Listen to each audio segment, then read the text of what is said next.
नमस्कार, स्वागत है एक बार फिर से आप सभी का आपके अपने चैनल हनुमान सेवा परिवार में। आशा करते हैं परम पूज्य गुरुदेव बाबा नीम करोई महाराज जी और प्रभु श्री हनुमान जी आप सभी भक्तों पर असीम कृपा सदैव बनाए रखें।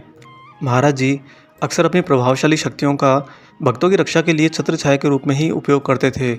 कभी स्वयं जाकर, कभी स्वप्न देकर और कभी टेलीफोन द्वारा भयंकर रोगों का इलाज कर देते थे। कुछ भक्त उनके स्पर्श, दृष्टि या एक शब्द से ही व्याधि मुक्त हो जाते। कभी किसी को डॉक्टर से उपचार कराने की सलाह देते और उस डॉक्टर को ही माध्यम बना लेते।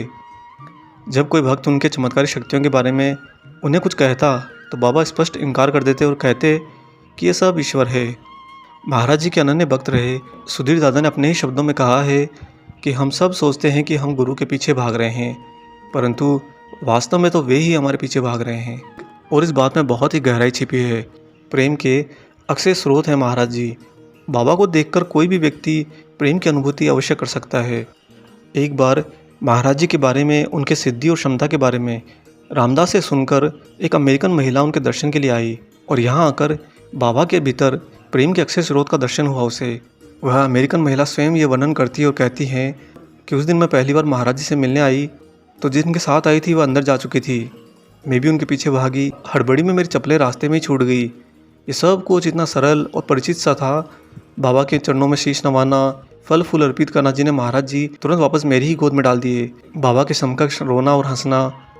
उस समय महाराज जी उछल रहे थे, मुस्कुरा रहे थे और हर्षित होकर बोल रहे थे, mother from America, mother from America, अर्थात एक अमेरिकन माँ। चूँकि उस प्रथम दर्शन के दौरान महाराज जी मुख्यतः हिंदी में बोले और वहाँ पर कोई दुभाषा भी नहीं था, परंतु किसी भी दुभाषा की अनुपस्थिति में भी मैं सब कुछ समझ गई और उस प्रेम को मैं पहचान गई जो रामदास के माध्यम से अमेरिका में बरसाया गया था और जो मुझे भारत में बरबस ही खींच लाया। यही वह स्रोत था जिस तक मैं पहुंच चुकी थी। आगे ये भी कहते हैं कि जब मैंने महाराज जी की विशाल काया के दर्शन किए तो मेरा हृदय इतना धड़कने लगा कि मेरे पैर फाटक से ही लड़खड़ाने लगे। महाराज जी का वह प्रथम दर्शन मेरे स्मृति पटल पर गहराई के साथ अभी तक अंकित है। दोस्तों, महाराज जी हर किसी को प्रथम दर्शन में ही ऐसी अनुभूति या जागृति बोध करा देते हैं, ऐसा भी नहीं है। जो लोग सिर्फ सैर सपाटे के ध्येय से आते थे फिर बाबा से रत्ती पर प्रभावित हुए बिना ही वापस लौट जाते और यह स्थिति आज भी निरंतर है। जो लोग कैंची धाम सिर्फ आकर्षण से और सैर सपाटे के लिए जाते हैं वे वहाँ जाकर महाराज जी से वो अनुभूति कतई नहीं पाते जिसे ईश्वरीय प्रेम रस कहा जाता है। परंतु वहीं पर दूसरी ओर बहुत से लोग ऐसे भी थे जो किसी चमत्कार की अनुभूति किए बिना ही यह कहते थे कि कोई तो ऐसी सूक्ष्म डोर है जो बार बार उन्हें महाराज जी के पास खींच लाती है। एक पश्चिमी भक्त बताता है कि वह ये देखकर चकित रहता कि किस प्रकार कठोर व्यक्ति भी महाराज जी के समीप रहने से विनम्र हो जाते। हम जब महाराज जी के सानिध्य में होते तो हमें ऐसी अनुभूति होती कि मानो अति विशालकाय भगवान के हृदय में आनंद पूर्वक हम सभी निवास कर रहे हो। और दोस्तों, ये शब्द अपने अंदर महाराज जी के वास्तविक अस्तित्व को छिपाए हुए है।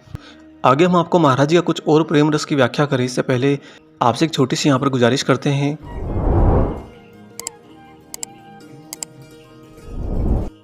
अब लौट कर आते हैं महाराज जी के इस प्रेम रस पर। दोस्तों, ये कोई नहीं बता सकता था कि महाराज जी कब किधर चले जाएं। एक बार ऐसे ही एक विदेशी भक्त जो कि यहाँ पर कैंची धाम में महाराज जी के सानिध्य के लिए आया हुआ था और ये विदेशी भक्त, अमेरिकन भक्त खाली समय के अंदर आसपास के गाँव में चले जाते क्योंकि इन्हें बड़ा ही उत्साह होता था भारतीय जीवन शैली, भारतीय लोगों के हाव भाव और उनकी आत्मिक पहचानता को बहुत ही नज़दीक से देखने का। अतः वह विदेशी भक्त पर्वतीय गाँव के एक अति सामान्य मकान के सामने वाले आंगन में खड़ा था। तभी अचानक द्वार पर महाराज जी प्रकट हो गए। वह भक्त वहीं पर ठहर गया और उसने खड़े खड़े देखा कि न जाने कितने लोग अलग अलग दिशाओं से चले आ रहे हैं। वे लगभग सभी लोग महाराज जी को केंद्रित किए हुए बस दौड़ रहे थे। कुछ स्त्रियां तो अपने हाथों में लगे आटे को अपने वस्त्रों से पोंछती हुई और कुछ तो गोद में अर्धनग्न बच्चों को पकड़े हुए लगभग दौड़ रही थी। और जो आदमी लोग हैं ये अपनी दुकानें खाली छोड़कर आ रहे थे। कुछ लोग रास्ते में वृक्षों से बिना सुगंध के पुष्प तोड़कर महाराज जी को चढ़ाने के लिए, महाराज जी को कुछ न कुछ अर्पित करने के लिए लेते हुए आ रहे थे। भले ही उन रास्ते के वृक्षों के फूलों में सुगंध नहीं थी, परंतु जो भाव उनका महाराज जी के प्रति दिख रहा था इससे ये स्पष्ट था कि महाराज जी की सुगंध स्वतः ही उन पुष्पों में आ जाती। उस भक्त ने देखा कि चाहे कैसी भी परिस्थिति में मनुष्य दौड़ा चला आ रहा है, वह अपने कर्म को अर्ध मार्ग में छोड़कर दौड़ा चला आ रहा है, परंतु जो भी आ रहे हैं वे सभी के सभी आशा आनंद के साथ आए हैं। इसमें कोई संदेह नहीं है। यह इस बात का प्रतीक था कि महाराज जी अपने भक्तों को प्रेम का रसपान कराने के लिए कितने लोकप्रिय थे, कि बाबा के प्रति लोगों में कितनी आसक्ति थी। दोस्तों, ये सही है कि बहुत से लोग महाराज जी से सांसारिक वस्तु प्राप्त करना चाहते थे, लेकिन ज़्यादातर लोग तो बाबा के सानिध्य का अमृत पान करना चाहते थे, क्योंकि महाराज जी में इतनी शक्ति थी कि बाबा हर परिस्थिति को बहुत ही अच्छे से संभाल लेते। महाराज जी हर व्यक्ति के मन की बातें पहले से जान जाते और उसी के अनुकूल प्रतिक्रिया व्यक्त करते। जब उन्हें लगता कि लोग उनका सिर खा रहे हैं, जैसा कि महाराज जी कई बार कह देते थे, तो बाबा केवल खड़े होकर पीछे के कमरे में चले जाते और दरवाज़ा बंद कर लेते, या हर एक को वहाँ से भगा देते, या फिर कार में सवार होकर पीछे मुड़कर भी नहीं देखते और किसी अनजान गंतव्य स्थान की ओर चले जाते। एक बार तो महाराज जी ऐसे गायब हुए कि कई महीनों तक किसी भक्त को दर्शन नहीं हुए। कैंची धाम, वृंदावन, इलाहाबाद, सब जगह भक्त इसी आस में लगे रहे कि बाबा अब आएँ तब आएँ, परंतु कई महीनों तक महाराज जी ने कहीं किसी को दर्शन नहीं दिए। भक्तों को जरा भी समझ में नहीं आ रहा था कि इस स्थिति का क्या मतलब निकाला जाए। हर एक भक्त इसी उतापे में था कि जो कुछ हमने महाराज जी के साथ सानिध्य पाया है, समय बिताया है, बाबा की लीलाएं देखी हैं, क्या ये सारा का सारा जो इतने समय हमारे जीवन का निकला है, ये मात्र एक स्वप्न था? और अगर ये वास्तविकता था तो महाराज जी सभी भक्तों के बीच में से कहाँ गायब हो सकते हैं? क्योंकि कहीं पर भी महाराज जी से संबंधित किसी भी घटना की रूपरेखा नहीं पाई गई। बिना किसी घटना की रूपरेखा के ये कैसे मान लिया जाए कि महाराज जी कहीं चले गए हैं? जब कई महीनों तक गायब रहने के बाद कोई भी भक्त ये निष्कर्ष नहीं निकाल पा रहे थे कि महाराज जी इतना लंबे समय से गायब क्यों हुए हैं और कहाँ गए हैं, तभी उन्हीं दिनों अचानक दिल्ली में एक भक्त के घर पर, जहाँ पर अन्य भक्त महाराज जी की खोज में आए हुए थे, अचानक से मुख्य द्वार से महाराज जी प्रवेश कर गए। सीधा महाराज जी चलते हुए भीतर बाबा के लिए आसन लगाए गए तख्त पर विराजमान हो गए और नज़दीकी भक्तों से लगभग 10-15 मिनट तक बतियाते रहे। उसके बाद महाराज जी खड़े हुए और बाहर निकले तो सभी भक्तों के पास से ऐसे निकल गए जैसे किसी एक भी भक्त को महाराज जी पहचानते ना हो। भक्तों ने देखा कि बाहर अचानक से आई कार में महाराज जी बैठे और किसी अज्ञात स्थान की ओर पुनः चले गए। कुल मिलाकर भक्तों ने यही निष्कर्ष निकाला कि महाराज जी किसी के भी सामर्थ्य में नहीं है। इस प्रकार महाराज जी बिल्कुल अनजान तरीके से इधर उधर जाते रहते। कई बार तो कैंची धाम में मंदिर के प्रांगण में भी एक स्थान पर नहीं रहते। कभी बाबा से सहजता से ही भेंट हो जाती, जबकि दूसरे ही क्षण वो किसी कमरे में सिटकने लगाकर बंद हो जाते। सभी आए हुए भक्त लोग मंदिर के समीप ठहरकर महाराज जी के दर्शन की प्रतीक्षा करते रहते, पर महाराज जी की गतिविधि केवल एक ही प्रांगण या अहाते तक सीमित नहीं थी। बाबा तो एक गांव से दूसरे गांव, पर्वतों से मैदानों की ओर, भारत के एक कोने से दूसरे कोने तक, मंदिरों से निजी घरों तक और यहाँ तक जंगल के आश्रमों तक विचरते रहते। आधी रात को भी बिना किसी को बताए हुए महाराज जी चले जाते। कभी ट्रेन में सवार होते तो भक्त अंदाजा लगा लेते कि शायद महाराज जी अमुक स्थान के लिए जा रहे हैं। पर दोस्तों, बाबा की सिद्धि शक्तियाँ तो अनोखी और निराली थी। कई बार ऐसा भी पाया गया कि महाराज जी चलती रेलगाड़ी से बीच में उतर जाते, इतनी जल्दी कि ट्रेन चलती रहती और सारे भक्त पीछे छूट जाते। भक्तों को महाराज जी के समीप बने रहने की तीव्र लालसा, इसके साथ उनका छलिया और समझ में ना आने वाला व्यवहार, लुका छिपी, एक अति जटिल लुका छिपी का नाटक लगता था। इसे सारे भक्तों ने नाम दिया था महान कृपा दौड़, अर्थात बाबा की महान कृपा को पाने के लिए भक्तों में लगी रहती दौड़। दोस्तों, महाराज जी का भक्त होना एक निरंतर और अनंत खजाने की खोज से भी कठिन है। बाबा का दर्शन होना ही वो सोने का घड़ा है। एक भारतीय भक्त ने तो यहाँ तक ये कहा कि मेरी पत्नी के साथ संयोग भी महाराज जी के दर्शन की बराबरी नहीं कर सकता। यहाँ पर आप समझ सकते हैं कि भक्तों के अंदर रिश्ते और प्रेम को निभाने की महाराज जी के प्रति कितनी आसक्ति रहती है। प्रत्येक भक्त को महाराज जी के दर्शन विभिन्न रूपों में हुए। वे किसी एक व्यक्ति से बात कर रहे होते, दूसरे व्यक्ति को उनके गहन सानिध्य की अनुभूति हो रही होती और तीसरे व्यक्ति को उनका कृपादान मिल रहा होता, जहाँ हम एक अविश्वसनीय सरल आनंद का अनुभव प्राप्त करते। इसके साथ ही हमको ये सनसनी रहती कि हम एक धधकने वाली अग्नि के मध्य में बैठे हैं और वह अग्नि है महाराज जी।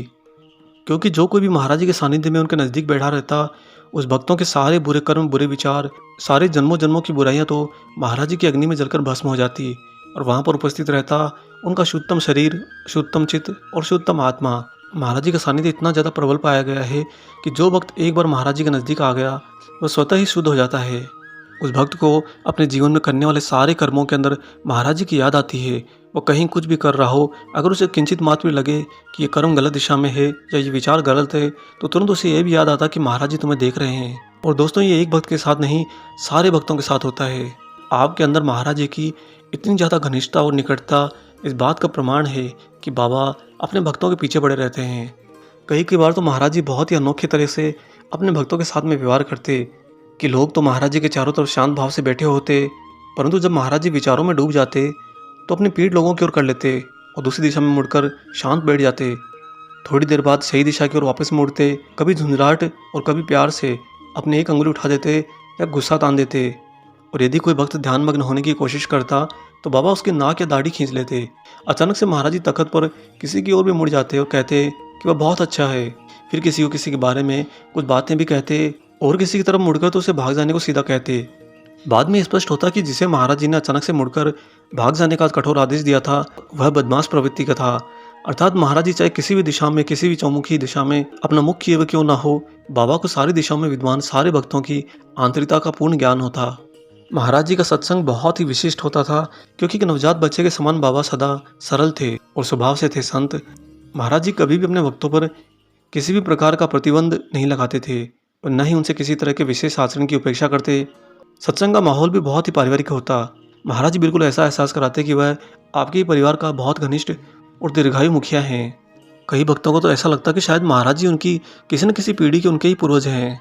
दोस्तों, बाबा बाहरी रूप, सौंदर्य या चमक दमक से कभी भी प्रभावित नहीं हुए, बल्कि दीन दुखियों के प्रति महाराज जी बहुत उदार रहते। उनके व्यवहार का कोई निश्चित नियम नहीं था। महाराज जी धार्मिक अनुष्ठान, कर्मकांड या कोई भी पूजा नहीं करते थे।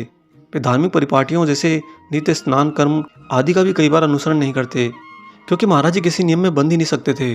बाबा तो पूर्ण रूप से उन्मुक्त थे, जो करते थे वही नियम बन जाता। उनके ठीक सामने या उनकी उपस्थिति में चाहे वे बातें कर रहे हो या जोर से परिहास कर रहे हो, कोई भी ध्यान करने पर व्यक्ति बिल्कुल उस पवित्र ज्योति तक पहुंच जाता था, जिसे बिना उनकी कृपा और शक्ति के पाना असंभव था। अर्थात जब महाराज जी बिल्कुल उन्मुक्त होकर भक्तों से अविरल बातें कर रहे होते, उन्हीं भक्तों के बीच में अगर कोई भक्त ध्यान लगाता तो उसे अपने हृदय के बिल्कुल केंद्र में महाराज जी का प्रकाशपुंज बिल्कुल स्पष्ट दिखाई देता, और जिसे बिना बाबा की कृपा और शक्ति के पाना बिल्कुल असंभव होता है। महाराज जी की कृपा होने का एहसास ही लोगों को अनेक समस्याओं से मुक्ति दिला देता। और दोस्तों, महाराज की कृपा पाने के लिए भक्त चाहे कितना उनके पीछे दौड़ते रहें, कितना ही ये कोशिश करते रहें कि हम महाराज जी को बस एक बार पा लें, उसके बाद हमारा सब कुछ हो जाएगा, परंतु हाथ में तो विफलता ही मिलती है, क्योंकि बाबा की कृपा, बाबा की विशेष कृपा के बिना प्राप्ति नहीं हो सकती। जब तक महाराज जी आपके इस भौतिक शरीर के अंदर विद्वान जीवात्मा पर दृष्टि नहीं डालते और उसकी यात्राओं से प्रसन्न होकर उस पर अति विशेष कृपा नहीं करते, तब तक बाबा के नज़दीक जाना संभव ही नहीं। जब किसी वक्त को ये बात समझाई जाती तो उसके मन में तुरंत ही कटु प्रश्न आ जाता कि इसका मतलब तो यह हुआ कि महाराज जी हमें कभी मिलेंगे ही नहीं। अरे, अगर ऐसा विचार ले आते हो तो यह तो अपने आप में स्पष्ट है कि आप महाराज जी के नज़दीक जाना ही नहीं चाहते। आप स्वयं महाराज जी से दूरी बनाकर बस उन्हें दूर ही रखना चाहते हो। जब बाबा को इतना मानते हो और बाबा की इतनी भक्ति करते हो, तो सब कुछ उन पर छोड़ क्यों नहीं देते? क्या वो आपके सामर्थ्य से ज़्यादा हैं? कदापि नहीं। महाराज जी का स्वयं का सामर्थ्य हम मनुष्य के सारे सामर्थ्य से अति बलशाली है, या यूँ कहिए कि मनुष्य का सामर्थ्य बाबा के सामर्थ्य को कभी छू ही नहीं सकता। दोस्तों, आपने यहाँ पर बड़े ही स्पष्ट रूप से देखा कि सारे भक्तों का सब कुछ महाराज जी ही है। इसीलिए महाराज जी ने एक बहुत ही गहन बात कही है कि मैं ही तेरा सब कुछ हूँ। बाबा के उस सब कुछ के अंदर अपने आप के अस्तित्व को बनाए रखिए और महाराज जी के प्रेम रस का पान करते रहिए। अगर आपको महाराज जी के प्रेम रस की व्याख्या पसंद आई है और वीडियो आप अंत तक देख रहे हैं, तो कमेंट बॉक्स में ज़रूर पार्ट 2 लिखिए, क्योंकि आपका स्नेह पाकर ही हम महाराज जी के इस प्रेम व्याख्या का दूसरा पार्ट भी जल्दी ही लेकर आएंगे। आशा करते हैं आज का ये वीडियो आपको पसंद आया हो। वीडियो अगर अच्छा लगा है तो जाने पर इसे लाइक ज़रूर कर दीजिए, और अगर आप चैनल को सब्सक्राइब करना भूल गए हैं तो सब्सक्राइब भी कर लीजिए। मिलेंगे बहुत जल्दी ही एक और ऐसे ही अलौकिक अंक के साथ। तब तक अपना और अपने माता पिता का संपूर्ण ख्याल रखिए और परम प्रभु श्री राम जी का निरंतर गुणगान करते हुए बाबा हनुमान और बाबा नीम करोई महाराज जी की निस्वार्थ होकर सेवा करते रहिए। जय सिया राम।